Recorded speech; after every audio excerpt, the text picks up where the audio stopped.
내가 여호와를 기다렸더니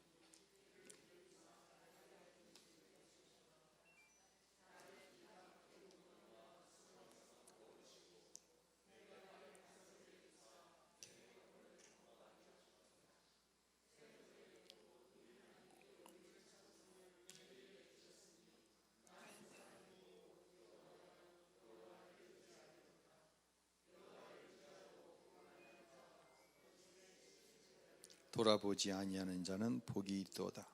여호와 나의 하나님이여, 주께서 행하신 기적이 많고 우리를 향하신 누구도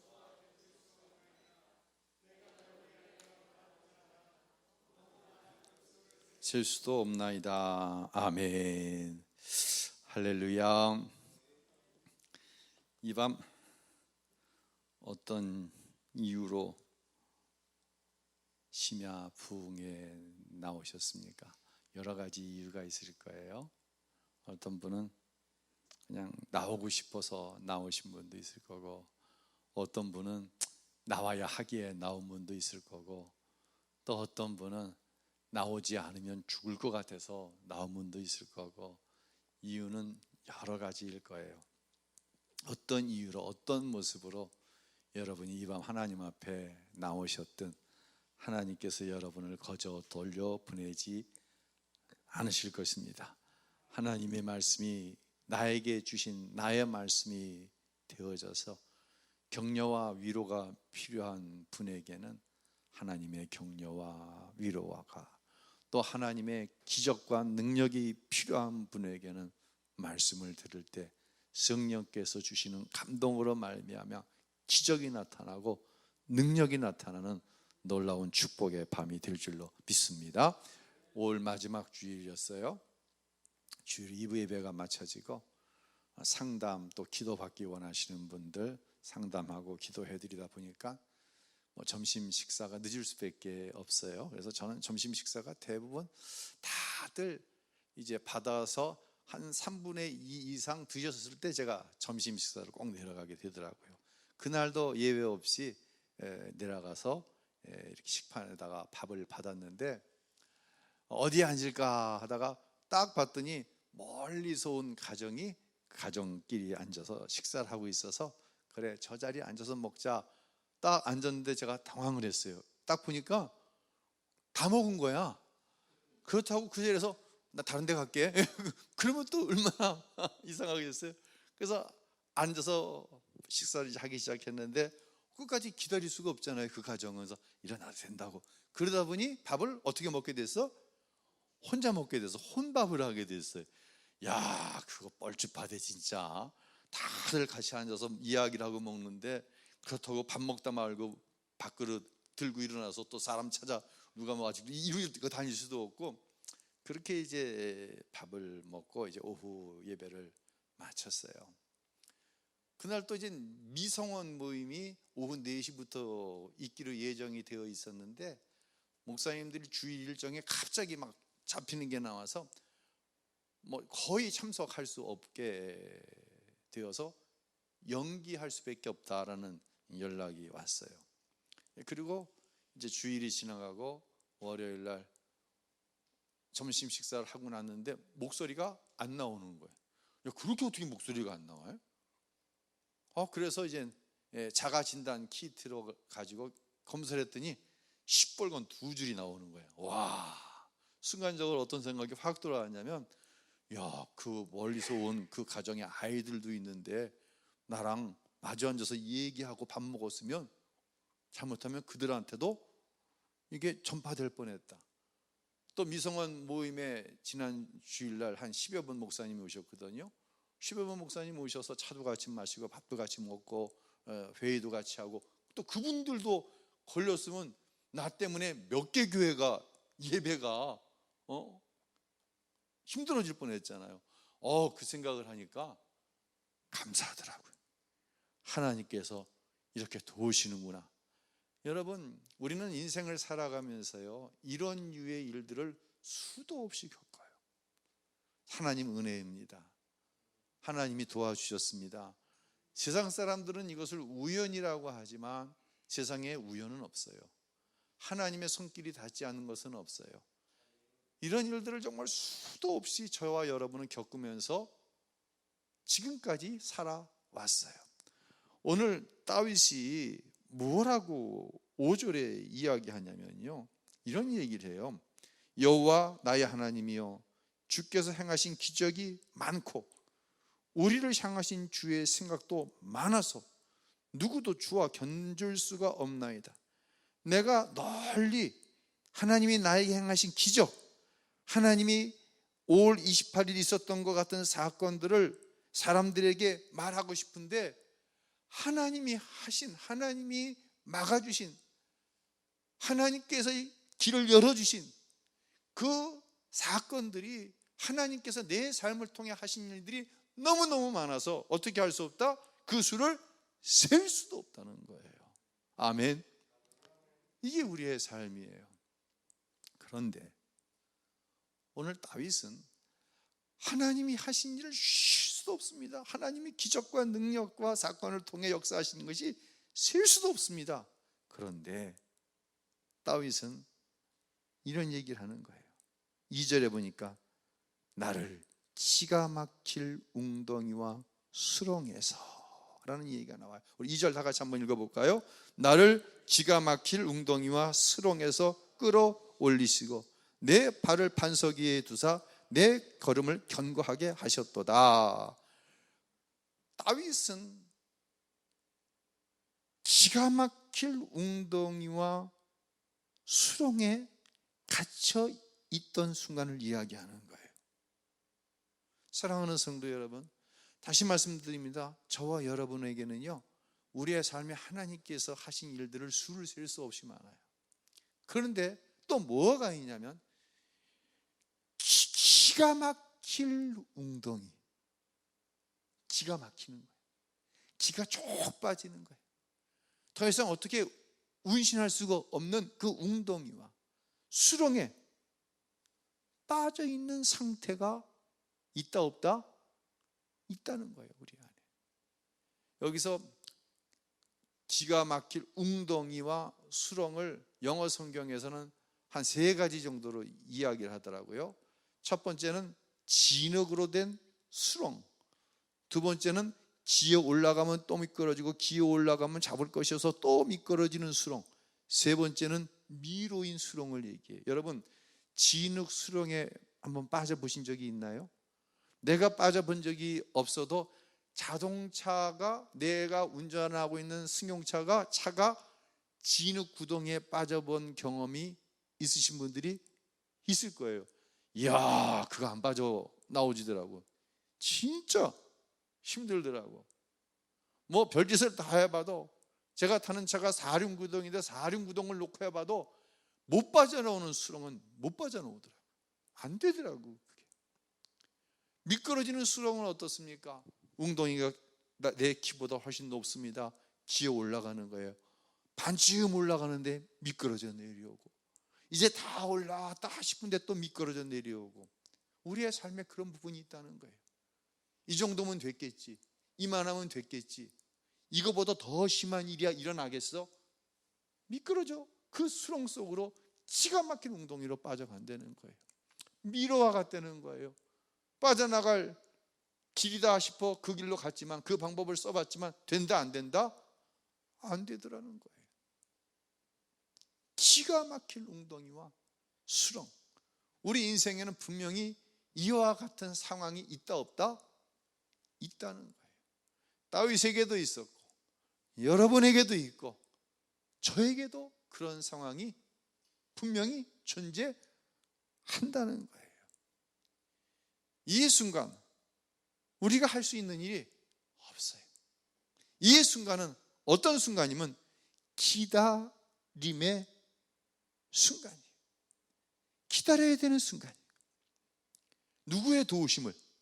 하나님의 도우심을 기다려야 되는 순간이에요. 기다리면은요, 2가지가 합해져야 기다림이 돼요. 그냥 무작정 능력이 없어서 기다리는 게 아니에요. 내가 할 일이 없어서 기다리는 게 아니에요. 이 기다림의 첫 번째는 하나님을 향한 신뢰하는 믿음이 있기 때문에 기다릴 수 있는 거예요. 누가 하신다?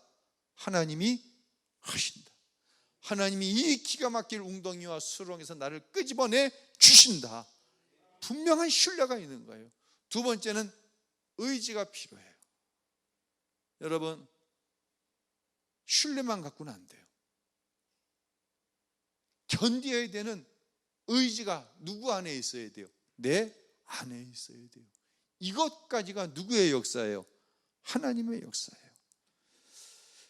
이제 기도를 이제 청하는 교인들이 이제 많이 계시잖아요. 이런 기도는 제가 좀 보류하는 경향이 있어요. 이런 기도는 제가 반드시 어떤 조건을 붙이는 기도가 있어요. 어떤 조건을 붙이냐면 꼭 교회 와서 기도 받으십시오. 어디 와서 기도 받으라? 교회 와서. 내가 갈 수도 있어. 그 사람의 의지가 있든 없든 그 사람이 하나님께서 손을 대시면 고침받을 수 있다, 이 상황에서 회복될 수 있다고 하는 신뢰와 의지가 없어도 갈 수 있어요. 그런데 거의 99%그 기도는 실패예요. 뭐가 없으니까. 신뢰는 있는 것 같은데 의지가 없어. 내가 여기서 노임받아야 되겠다고, 내가 여기서 회복되어야 되겠다고, 내가 여기서 치료받아야 되겠다고, 내가 여기서 벗어나가야 되겠다는 의지가 없는 거예요. 왔다고 하는 건 뭐예요? 의지가 있다는 거예요. 이거 굉장히 중요한 얘기예요. 사랑하는 성도 여러분, 의지를 가지고 함께 기도하는 것 참 중요합니다. 이것이 뭐다? 이게 기다림이에요. 여러분, 그 꼴찌 박사라는 책 읽어보신 적 있나요?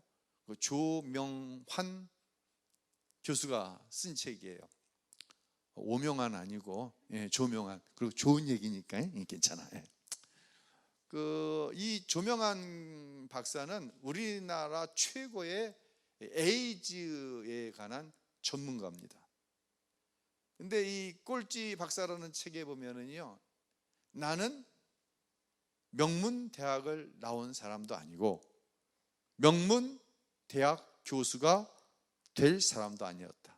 나는 그렇게 실력이 있는 사람이 아니다. 그런데 나에게는 꿈이 있었다. 이렇게 쓰면서 자기에게 있었던 정말 깊은 웅덩이와 수렁 같은 가운데서 어떻게 자기가 건전함을 받았는가를 자기 책에 기록을 하고 있어요. 이제 미국에 유학을 떠났어요, 가족들과 함께. 그런데 그를 받아주는 대학이 없는 거예요. 미국 오하이오 주립대학에 박사과정을 밟기 위해서 서류를 집어넣는데 답이 없는 거예요. 박사과정은 이렇게 진행되거든요. 나는 어느 교수님 밑에서 무엇을 연구하고 싶습니다 라고 신청을 해요.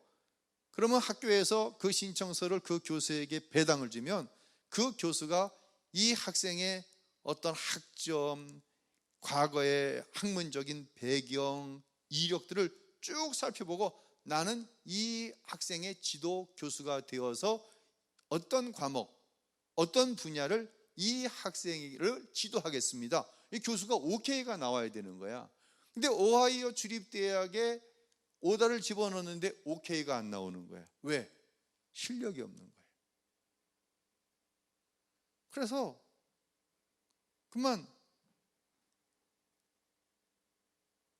이 오하이오 주립대학에서는 더 이상 학업을 계속할 수 있는 상황이 안 돼 버렸어요. 그 와중에 아이를 출산을 했는데 병원비가 1,500불이 나왔어요.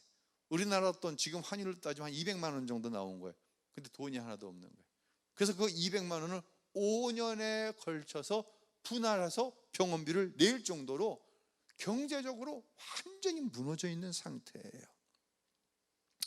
자, 이런 상황에서 오하이오 주립대학에서는 이 학생을 이제 받아주지 않기로 해서 교수가 다른 학교에다가 이 조명한 학생에 대한 추천서를 보냈어요. 제가 그것을 한번 읽어볼게요. 조명한 학생은 비록 성적이 좋지 않아 오하이오 주립대학에서는 계속 학업을 할 수는 없으나 이 학생에게 계속 공부할 기회를 귀 대학에서 주기를 원합니다. 훗날 조명한 학생은 반드시 세상을 위해 큰 역할을 할 사람으로 확신합니다. 만약 여러분이 이 추천서를 받은 학교의 교수라고 한다면 무슨 생각을 하겠어요? 아니, 그렇게 앞으로 인류를 위해서 훌륭한 역할을 할 사람이면 누가 공부시키지? 지나가야지. 오하이오에서 해야지. 왜 우리 학교로 이 학생을 보내? 굉장히 기분 나쁘고 자존심 상할 것 같아. 이 학생을 받겠어요? 안 받겠어요? 여러분이 교수라면 안 받죠. 당연히 안 받았어. 거기서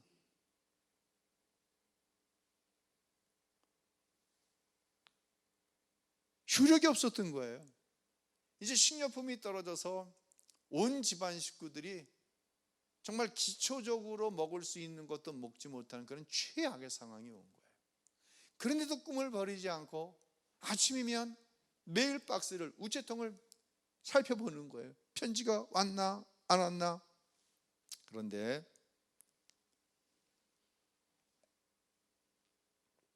이 한국에 있을 때부터, 뭐 지금은 그런 일이 없지만, 미국에 있는 한 독지가가 이 조명환이라고 하는 학생을 소액 후원하는 그런 미국인 할머니가 있었어요.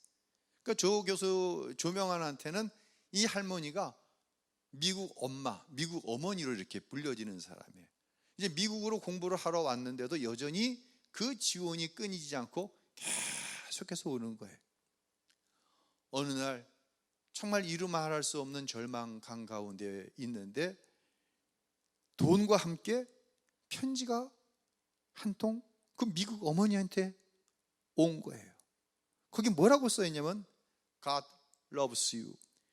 Trust his love. 하나님은 당신을 사랑하십니다.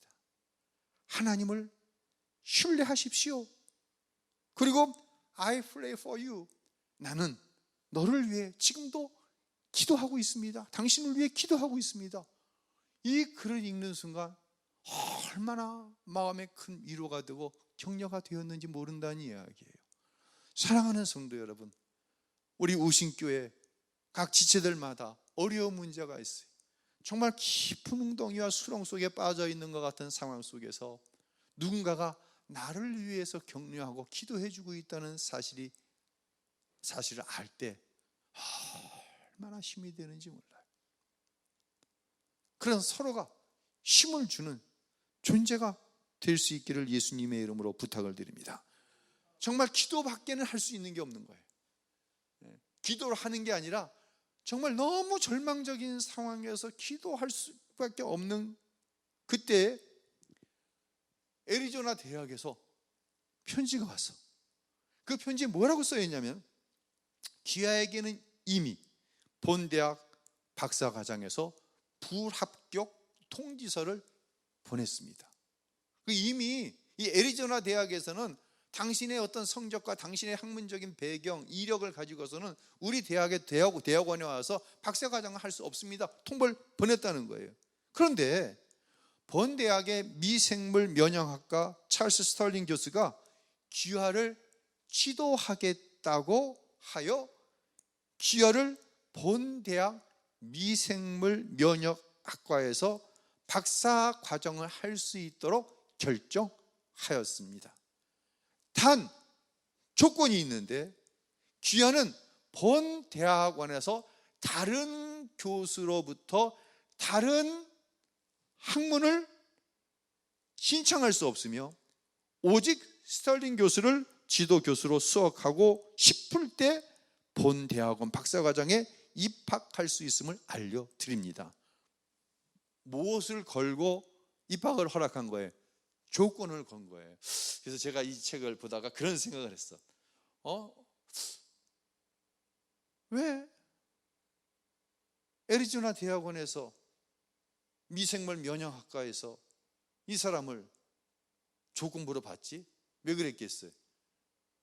나와 있지는 않지만 딱 생각할 때 흔히 이야기하는 미달인 거예요. 그 학과가 인기가 없는 거야. 미생물 면역학과라는 게. 지금은 뭐 코로나19, 뭐 독감, 뭐 별의별 병들이 많잖아요. 이 면역력에 의해서 생겨나는 유행병들이 많잖아요. 근데 그 당시에는 이 과가 미국에서도 인기가 없었던 거야.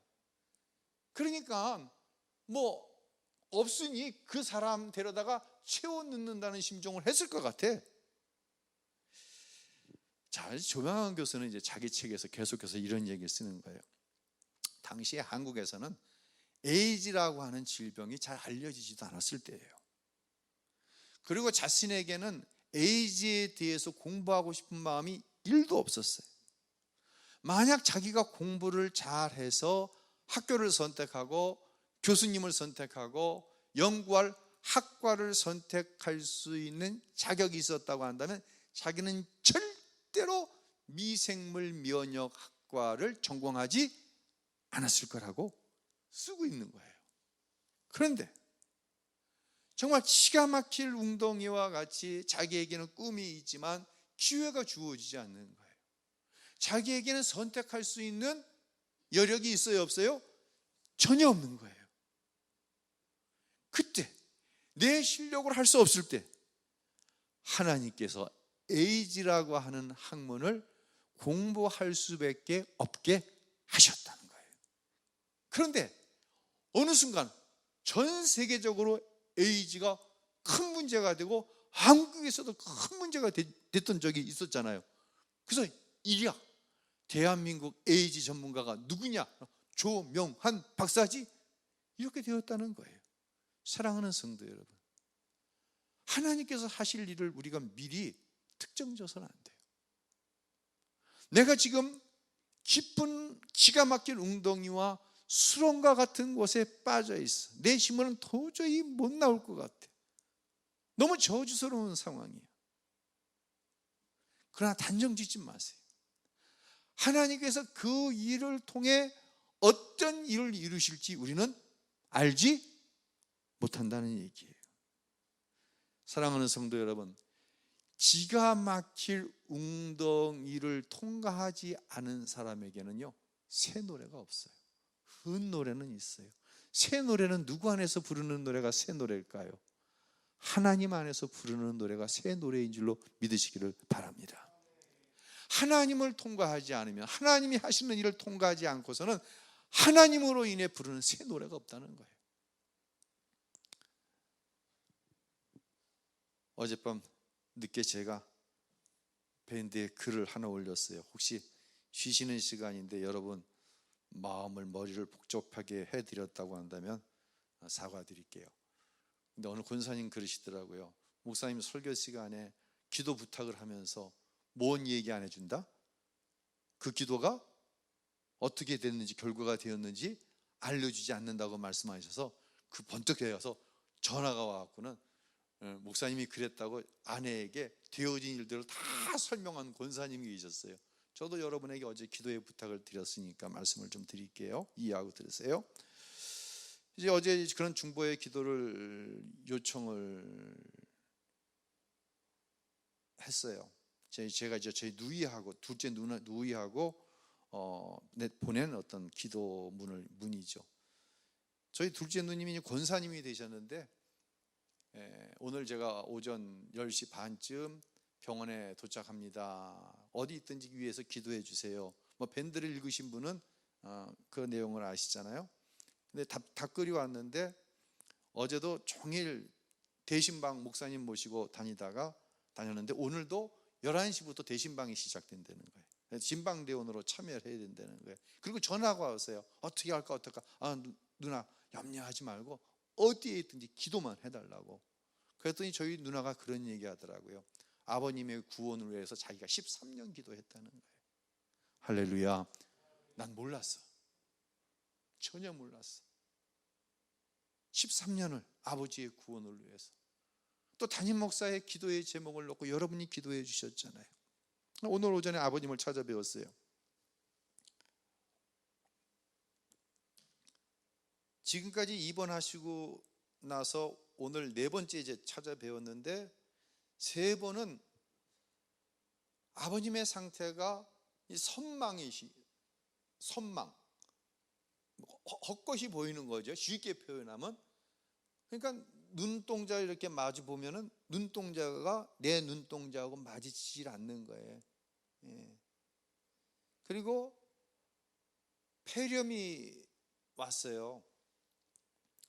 이 뇌출혈이 있어서 뇌가 닫혀지니까는 뇌에서 신호를 보내야 음식을 먹으면 이게 식도를 통해서 위로 가야 되는데, 이 신호를 여기서 제대로 못 받으니까 식도를 통해 위로 내려가지만 조금씩 기도를 통해서 폐로 내려가서 염증이 되어서 폐렴이 온 거예요.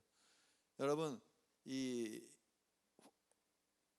병원에 입원해서 고령이신 분들 보면 대개 합병증이 와서 어려움을 당하시는데, 그 합병증 중에 처음 오는, 대부분 첫 번째 오는 증세가 뭐예요? 병이 폐렴이거든. 그러니까 이제 병원에서도 긴장을 하고 우리 가족들도 다 이제 긴장을 한 상태예요. 그러니 음식을 넘기지 못하고 이 폐에 있는 가래를 끄집어내려다 보니까 콧줄을 꼈어요. 여러분, 콧줄 껴봤어요? 콧줄 껴본 사람 아무도 없어요? 전 담석 수술할 때 닷새 콧줄 껴봤거든요. 야, 정말 죽을 것 같아. 콧줄만 빼면 살 것 같아. 그러니까 콧줄을 통해 이 음식물도, 죽 같은 거를 콧줄을 통해서 이제 집어넣어 주는 거예요. 그리고 온갖 항생제. 근데 제 기도 제목이 뭐였냐면, 제가 일방적으로 기도해드리고 일방적으로 복음을 전해드리는 것, 듣지도 못하고 느끼지도 못하고 이성적으로 받아들이지도 못하는 일을 계속 한 거예요. 하나님께서 무의식 중에라도 역사해달라고, 그리고 한 번만 멀쩡한 정신을 허락해 주셔서 본인의 이성을 가지고, 예수가 그리스도 되심을, 본인의 이성을 가지고 맑은 정신으로 하나님 말씀을 듣고 내 아이 기도를 들을 수 있게 해달라고, 한 번만 하나님 기회를 달라고 그렇게 기도했거든요. 근데 오늘 아침에 갔더니 그제 아주 굉장히 힘들었다는 거예요. 왜냐하면 콧줄이 안 들어가는 거예요. 어딘가에 막혀갖고 콧줄이 안 들어가는데, 사실 이게 말이 안 돼요. 의학적으로는 웬만한 기술만 있는데 콧줄을 못 집어넣는다. 근데 콧줄을 못 집어넣고 있는 거예요. 콧줄을 못 집어넣으니 영양식도 못 집어넣어주고 어떤 약물을 투입하지 못하는 상태예요 지금. 그러니까 정신이 어때? 맑은 거야. 근데 몸은 어때? 고통스러운 거야. 그러니까 제가 오기 전까지만 해도 막 승질을 내시고, 그게 우리 아버지 트레이드 마크거든. 막 승질 내는 거. 예. 막 승질을 내시고 막 걷어차고 막 때리려고 그러고 그러셨다는 거예요. 정신이 맑아. 한창 한 30여 분 정도 있다가, 있는 게 그냥 있는 거 아니죠. 남들이 보기엔 그냥 있는 거지만 저와 제 아내는 기도하는 거죠. 기도하다가 아버님의 귀에다 대고 제가 이런 이야기를 했어요. 아버지, 저 승원이에요. 제가 아버지를 위해서 기도해 드리고 싶어요. 혹시 제가 기도해 드리는 것을 원하시면 제 손을 꼭 잡았다 폈다 하세요. 제가 손을 잡고 귀에다가 목소리를 낸 거예요. 그랬더니 이 어르신이 제 손을 꽉 잡았다 폈다 여러 번을 그러시는 거예요. 그래서 제가 시편 121편을 읽어드렸어요.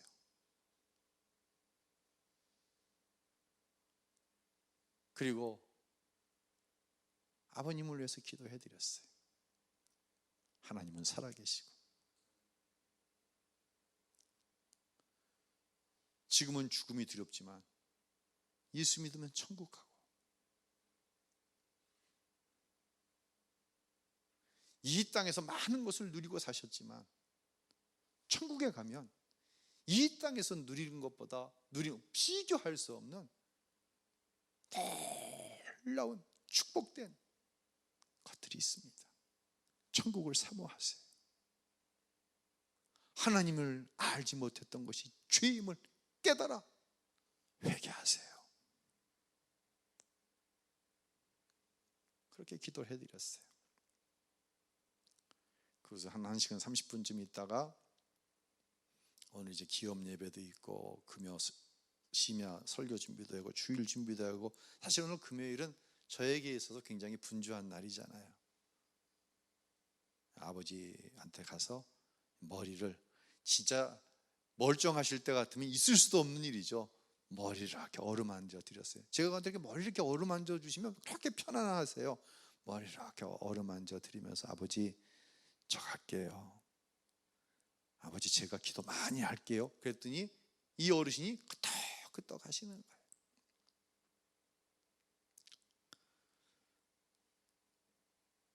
사랑하는 성도 여러분, 아무것도 자신의 힘으로 할 수 있는 게 없어요. 세상에 목이 마른데 물 한 잔만 달라는 거예요. 물 한 잔만. 근데 이 물을 드리질 못하는 거예요. 왜? 물을 먹다가 이게 식도로 들어가지 않고 기도로 들어가 버리면 큰 문제가 생기니까는 물 한 모금을 못 먹는 거예요. 그리고 스펀지에다가 물을 묻혀가지고 입술과 혓바닥만 죽여주는 거예요. 정말 기가 막힌 웅덩이에 빠져 있는 거예요. 자신의 힘으로 할 수 있는 게 아무것도 없는 거예요. 죽음이 순간순간 눈앞에 와 있는 거예요. 만약 그런 상황이 아니었더라면 아버님은 절대로 저에게 기도해달라고 말씀하지 않으셨을 거예요. 기가 막힌 웅덩이, 빠져나올 수 없는 수렁에서 하나님이 아니시면 안 되는 거예요. 하나님께 기도해드리겠다고 하는 그 아들의 기도를 저는 하나님께서 받으셨을 것이라고 믿어요. 모든 판단은 하나님께 있겠죠. 사랑하는 성도 여러분, 이렇게 기가 막힌 웅덩이를 통과할 때 부르는 노래가 무슨 노래다? 새 노래인 거예요. 멀쩡할 때, 건강할 때, 모든 것이 말 한마디면 다 이루어질 때, 이때 부르는 노래는 새 노래가 아니라니까요. 이건 헛노래라니까요. 하나님이 아니시면 안 돼요. 하나님이 아니시면 안 되는 거예요. 이걸 알게 되었어. 이때부터 부르는 게 새 노래라니까요. 다윗도 지금 새 노래를 부르라고 그러는 거예요. 왜요? 기가 막힌 웅덩이, 얼마나 오랜 세월 사울왕에 의해서 기가 막힌 웅덩이에 빠져 있었습니까? 수렁에 빠져 있었습니까? 요셉도 마찬가지입니다. 어린 나이에 노예로 팔려가서 누명을 씌우고 감옥에 가고 얼마나 기가 막힌 웅덩이와 수렁이었습니까? 그것을 거치고 난 뒤에 다윗도 하나님 앞에 예전 노래가 아닌 하나님이 아니면 안 됩니다, 새 노래를 올려드리는 거예요.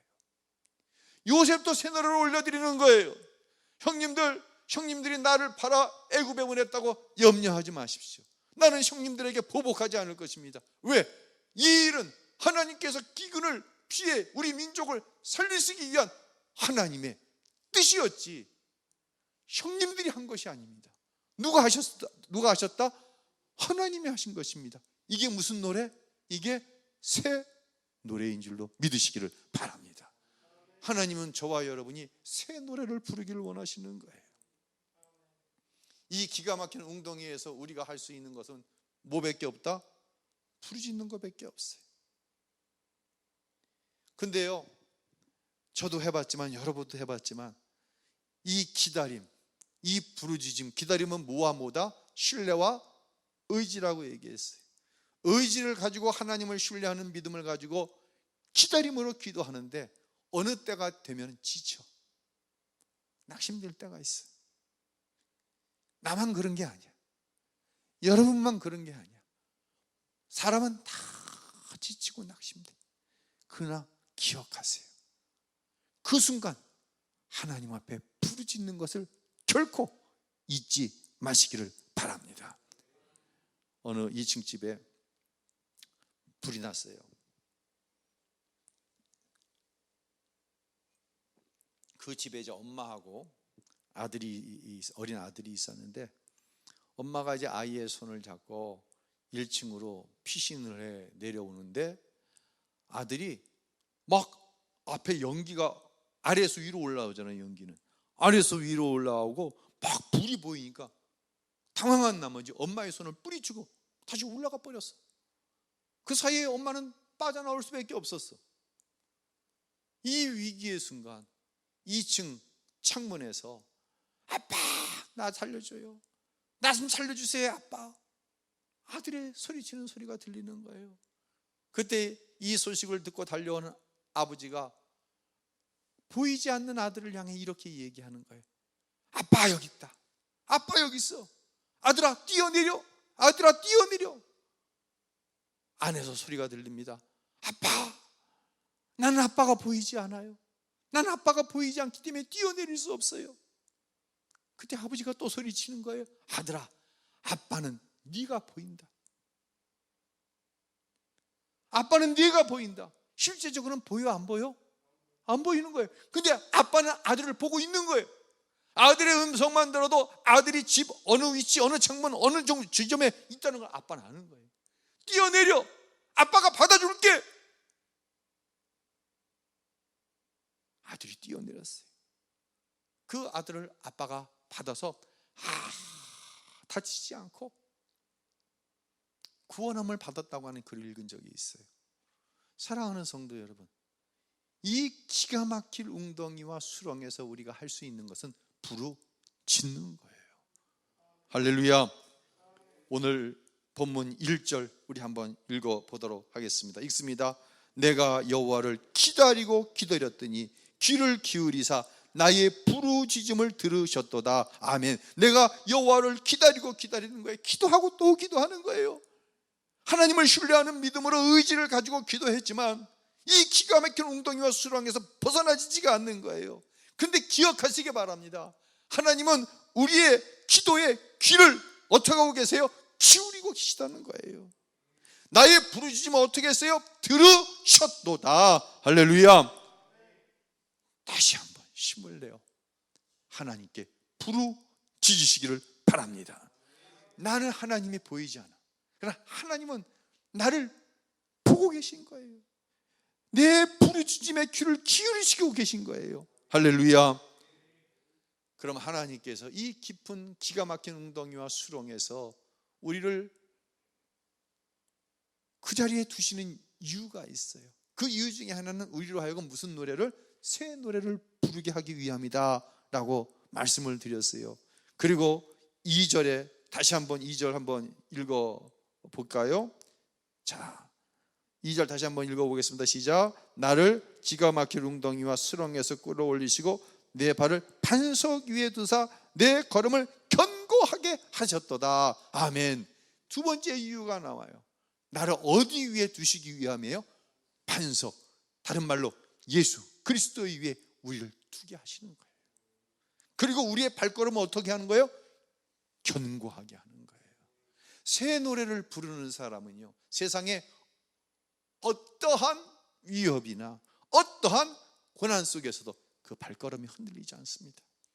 마치 모래 위에 지은 집은 잘 지은 것 같지만 바람이 불고 창수가 나면 그 기초가 허물어져 쓰러질 수밖에 없지만, 반석 위에 지은 집은 창수가 나고 비바람이 쳐도 까딱하지 않는 것처럼, 견고하게 서 있는 것처럼, 우리가 어떤 위기의 순간, 삶의 고난의 순간 하나님께 부르짖어 구원함을 얻고 그때부터 하나님을 신뢰하는 새 노래를 부를 때에 우리는 반석 위에 서게 되고 우리의 발걸음은 오직 하나님을 향한 견고한 발걸음이 되어서 세상을 능력 있게 이기고 하나님께서 약속하신 축복을 누리며 사는 새 인생이 되는 줄로 믿으시기를 바랍니다. 이것이 바로 오늘 저와 여러분에게 주시는 시편 40편을 통한 은혜의 말씀이에요. 다시 한번 여러분을 축복하는 것은 오늘 우리가 부른 찬양이 이 시편 40편을 배경으로 만들어진 찬양이잖아요. 이 찬양을 부를 때에 다시 한번 부르짖어 기도할 내 안에 마음의 능력이 주어지고, 이 기가 막힐 웅덩이와 수렁은 새 노래를 부르게 하기 위한 하나님의 특별한 섭리가 있고, 하나님은 나를 반석 위에 세우시사 내 발걸음을 견고하게 흔들리지 않게 하시기 위한 특별한 섭리가 있다는 사실이 깨달아져 하나님 앞에 부르짖어 기도하는 귀한 성도 여러분들이 꼭 될 수 있기를 예수님의 이름으로 축원합니다. 찬양할 때 성령께서 여러분을 도우실 줄로 믿습니다. 우리 찬양하겠습니다.